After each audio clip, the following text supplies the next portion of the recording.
1400 বছর আগের কথা, আরব মরুভূমির এক প্রান্তে যখন বেঁচে থাকার চরম লড়াই চলছিল, পৃথিবীর মানচিত্রে তখন দাপিয়ে বেড়াচ্ছিল এক অপ্রতিরোধ্য পরাশক্তি, পারস্য সাম্রাজ্য।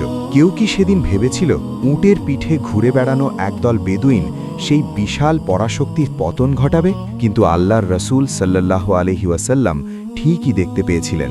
শুধু পতন নয়, তিনি এই পারস্য বা আজকের ইরান সম্পর্কে এমন কিছু লোমহর্ষক ভবিষ্যদ্বাণী করে গেছেন যা শুনলে আপনি চমকে উঠবেন।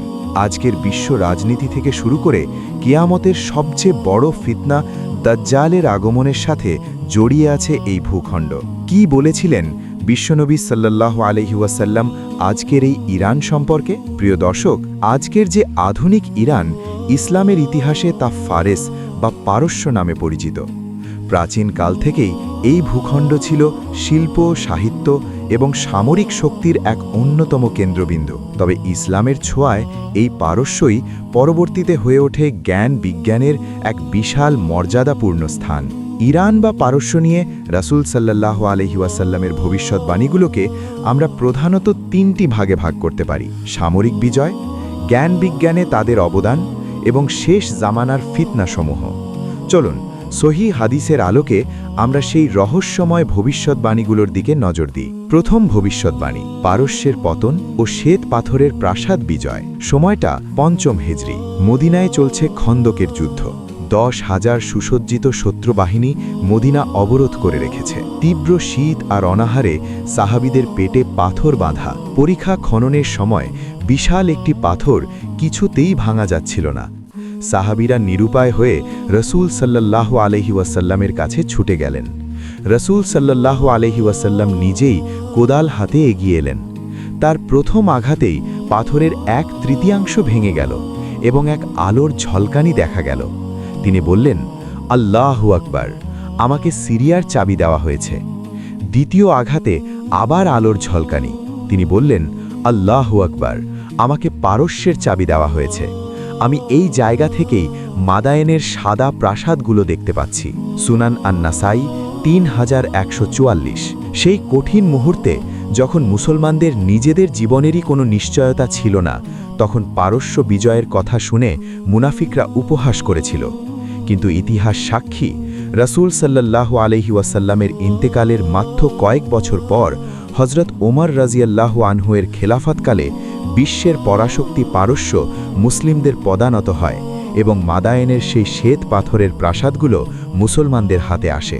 দ্বিতীয় ভবিষ্যদ্বাণী: জ্ঞানের সন্ধানে পারস্যবাসী। পারস্যের সাথে ইসলামের সম্পর্ক কেবল তরবারি বা বিজয় সীমাবদ্ধ ছিল না। রসূল সাল্লাল্লাহু আলাইহি ওয়াসাল্লাম এই অঞ্চলের মানুষের মেধা এবং জ্ঞানের ব্যাপারে এক বিস্ময়কর ভবিষ্যদ্বাণী করেছিলেন। একদিন রসূল সাল্লাল্লাহু আলাইহি ওয়াসাল্লামের উপর সূরা জুমুয়া নাজিল হল। আয়াতে বলা হল, তিনি উম্মীদের মাঝে একজন রসূল পাঠিয়েছেন এবং তাদের অন্যান্যদের মধ্যেও যারা এখনও তাদের সাথে মিলিত হয়নি। সাহাবীরা অবাক হয়ে জিজ্ঞেস করলেন, ইয়া রাসূলাল্লাহ, এরা কারা যারা এখনও আমাদের সাথে মিলিত হয়নি? রসূল সাল্লাল্লাহু আলাইহি ওয়াসাল্লামের পাশে বসেছিলেন বিখ্যাত সাহাবী হযরত সালমান আল ফারসি রাদিয়াল্লাহু আনহু, যিনি সত্যের খোঁজে পারস্য থেকে দীর্ঘ পথ পাড়ি দিয়ে মদিনায় এসেছিলেন। রসূল সাল্লাল্লাহু আলাইহি ওয়াসাল্লাম তার কাঁধে হাত রেখে বললেন, ঈমান বা জ্ঞান যদি সুরাইয়া বা কৃত্তিকা নক্ষত্রেও থাকে, তবে এই সম্প্রদায়ের কিছু মানুষ সেখান থেকেও তা অর্জন করে আনবে। সহিহ বুখারী ৪৮৯৭, সহিহ মুসলিম ২৫৪৬। একটু ভেবে দেখুন দর্শক, ইসলামের ইতিহাসে হাদিস শাস্ত্রের সবচেয়ে বড় বড় পণ্ডিতদের দিকে তাকান।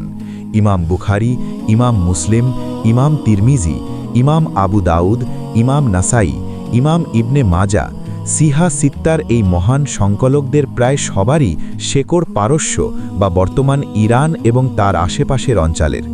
এমনকি আরবি ব্যাকরণের জনক সিবাওয়াই এবং প্রখ্যাত দার্শনিক ইমাম গাজ্জালিও ছিলেন পারস্যের অধিবাসী। রাসূল সাল্লাল্লাহু আলাইহি ওয়াসাল্লামের সেই ভবিষ্যদ্বাণী অক্ষরে অক্ষরে কি নিখুঁতভাবেই না সত্য প্রমাণিত হয়েছে। তৃতীয় ভবিষ্যদ্বাণী: শেষ জামানা এবং দাজ্জালের আগমন। জ্ঞান ও প্রজ্ঞার এই ভূখণ্ডকে ঘিরেই রাসূল সাল্লাল্লাহু আলাইহি ওয়াসাল্লাম কিয়ামতের কিছু ভয়াবহ আলামতের কথা বলে গেছেন, যা শুনলে যে কোনো মুমিনের গা শিউরে উঠবে। সহি মুসলিমের একটি হাদিসে রাসূল সাল্লাল্লাহু আলাইহি ওয়াসাল্লাম পরিষ্কারভাবে বলেছেন, ইস্ফাহানের ৭০,০০০ ইহুদি দাজ্জালের অনুসরণ করবে, তাদের গায়ে থাকবে পারস্যের চাদর বা তয়লিসান।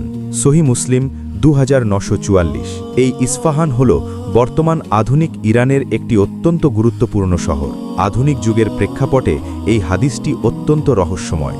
আপনারা অনেকেই হয়তো জানেন না, বর্তমানে ইরানে ইহুদিদের একটি উল্লেখযোগ্য সংখ্যা বসবাস করে এবং এই ইস্ফাহান শহরে তাদের প্রাচীন তীর্থস্থান ও বসতি রয়েছে। শেষ জামানায় যখন দাজ্জালের উত্থান ঘটবে, তখন এই অঞ্চলটি একটি বড় কেন্দ্র হয়ে উঠবে।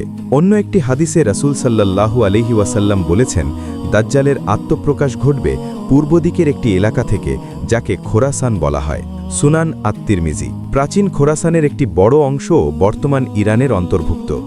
ইসলামিক স্কলারদের মতে ইরান বা পারস্যের ইতিহাস মূলত উত্থান ও পতনের এক নাটকীয় ইতিহাস। একদিকে এই অঞ্চলের মানুষেরা ইসলামকে সমৃদ্ধ করেছে, হাদিস ও ফিক শাস্ত্রে অমর অবদান রেখে চিরস্মরণীয় হয়ে আছে। আবার অন্যদিকে এই অঞ্চল থেকেই শেষ জামানার অনেক বড় বড় ফিতনার সূত্রপাত হওয়ার ইঙ্গিত রয়েছে।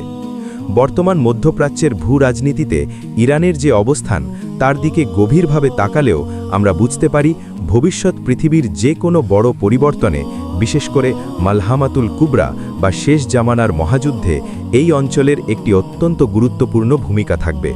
হাদিসের এই ভবিষ্যৎবাণীগুলো কোনো রূপকথা নয়, বরং আমাদের চোখের সামনে ঘটে যাওয়া এবং ঘটতে চলা বাস্তবতার প্রতিচ্ছবি। প্রিয় দর্শক, রাসূল সাল্লাল্লাহু আলাইহি ওয়াসাল্লামের প্রতিটি কথা, প্রতিটি ভবিষ্যৎবাণী যেন আমাদের জন্য এক একটি সতর্কবার্তা। পারস্য বা ইরান সম্পর্কে তার এই ভবিষ্যৎবাণীগুলো আমাদের ঈমানকে আরও মজবুত করে। এটি প্রমাণ করে যে তিনি সত্যিই আল্লাহর প্রেরিত সর্বশেষ নবী, তার কথা কখনো মিথ্যা হতে পারে না। মুসলিম উম্মাহ হিসাবে আমাদের উচিত ইতিহাস থেকে শিক্ষা নেওয়া। একদিকে হজরত সালমান আল ফারিসি রাদিয়াল্লাহু আনহু বা ইমাম বুখারী রাহমাতুল্লাহি আলাইহের মতো জ্ঞান অর্জনে ত্যাগী হতে হবে। অন্যদিকে শেষ জামানার ফিতনা, বিশেষ করে দাজ্জালের ভয়াবহ ফিতনা থেকে নিজেদের ও পরিবারকে রক্ষা করার জন্য মানসিকভাবে ও ঈমানী শক্তিতে প্রস্তুত থাকতে হবে। পৃথিবী খুব দ্রুত এগোচ্ছে তার শেষ পরিণতির দিকে, সময় ফুরিয়ে আসছে।